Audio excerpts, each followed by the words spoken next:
जी नमस्कार। अभी मैंने सपना की कहानी सुनाया 2 नंबर पे, लेकिन इसको मैंने 1 नंबर पे रखा। ये किसान की कहानी थी।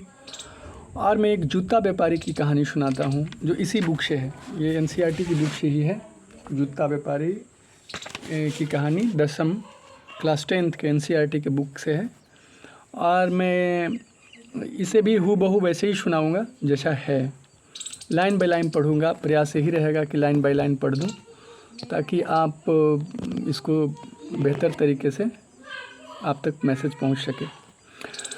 अब से 2 महीने बाद त्यौहार का मौसम है और जूता निर्माता सलीम के पास शहर के एक बड़े व्यापारी से 3000 जोड़ी जूते की मांग आती है, जिसे उसे 1 महीने के अंदर पूरा करना है। उत्पादन के काम को समय पर पूरा करने के लिए सलीम को सिलाई और चिपकाने के काम के लिए अतिरिक्त मजदूर रखने की आवश्यकता है। उसे कच्चा माल भी खरीदना है। इन सभी कर्ज को पूरा करने के लिए सलीम 2 स्रोतों से ऋण लेता है। पहला, वह चमड़ा व्यापारी को चमड़ा अभी देने का प्रस्ताव रखता है और बाद में भुगतान करने का वादा करता है। दूसरा, वह इस बड़े व्यापारी से 1000 जूते के लिए अग्रिम भुगतान के रूप में नगद कर्ज लेता है तथा महीना खत्म होने से पहले जूता ऑर्डर पहुंचाने का वादा करता है। महीने के आखिरी में सलीम जूते पहुंचाने में कामयाब होता है। उसे अच्छा खासा लाभ होता है। वह उधार के लिए धन भी अदायगी कर देता है। एक छोटे से जूता व्यवसाय की बात है। जिसके पास 3 एकड़ ज़मीन नहीं है, सपना के पास 3 एकड़ ज़मीन है। सोच लीजिए एक जूते के दुकान को चलाने के लिए 1 या 2 कमरे में होता होगा। अब एक किसान जिसे आप तो कहते हैं कि 3 एकड़ ज़मीन है उसके पास, लेकिन फिर भी चलिए, लेकिन ये भी असंगठित क्षेत्र का है, अनऑर्गेनाइज सेक्टर का ही है ये चमड़ा बेचारा सलीम भी। सलीम कोई व्यक्ति नहीं है, कोई बस ऐसे ही ले लिया गया है, एक हाइपोथेटिकल नेम है सलीम। लेकिन साहब, सपना के कहानी में और सलीम के कहानी में, दोनों कहानी में बैंक कहीं नहीं है।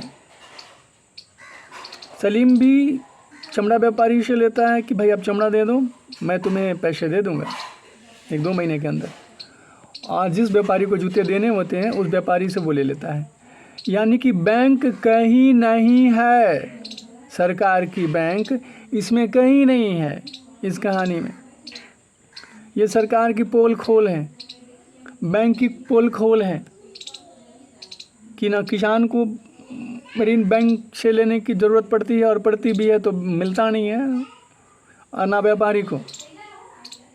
ये हालत है अपने बैंकों की, अपने सरकार की।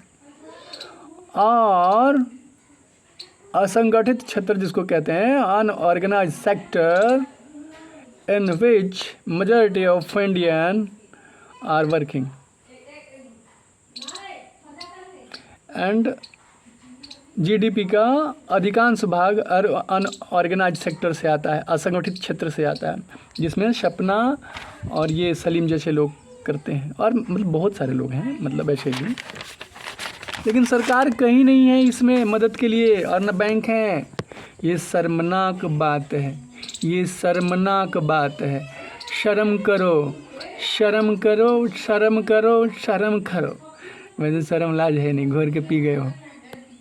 शर्म लाज होती ना तो मुझे वीडियो बनाने की ज़रूरत नहीं पड़ती। बेशर्म हो, माँ बेशर्म, एकदम घटिया। डड़ी बड़ा कभी कपड़े बदले अपने परिधान। यही बोलेंगे, छोड़ देते, जाओ जाओ जाओ जाओ। समझने वाले समझ जाएंगे। भैया बहुत बदतमीजी कर दी है हमने, लोग ऊब गए जी।